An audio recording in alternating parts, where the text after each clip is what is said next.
school knew that your minor child was being sexually abused and didn't act to protect your child. Is that correct? Okay. Can you please tell me what happened?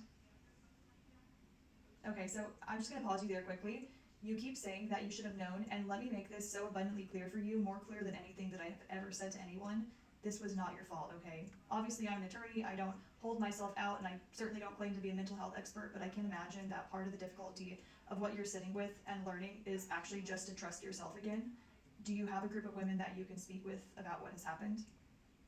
Okay, so before the end of the day, I want you to make a promise that you will speak with someone, a counselor, to work through this grief, okay?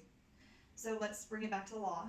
It may feel like I'm speaking at you for a moment, so if you have any questions, please just jump in and shut me down. Schools in Arizona have a legal duty to protect students from foreseeable harm, which obviously includes sexual abuse. So when a child is sexually abused in a school setting, a civil lawsuit against the school or the district often alleges negligence. So that means that the school personnel knew or should have known about the abuse and they either failed to stop it or report it.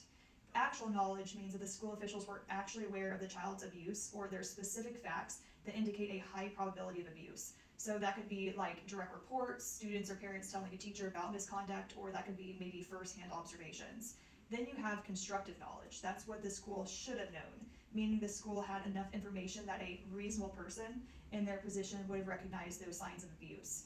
Obviously, if there were no complaints or no visible warning signs, it's going to be really hard to prove that the school had constructive notice. And really, this case is all going to hinge on that notice element. So what we're going to do is take a few days for you to reflect on notice, and I want you to give me a call back. It looks like in my schedule, I'm available at 10 a.m. Mountain Standard Time this upcoming Thursday to speak with you about what you can remember. Does that sound like a good game plan? Okay, fantastic. Look forward to chatting with you then. Bye.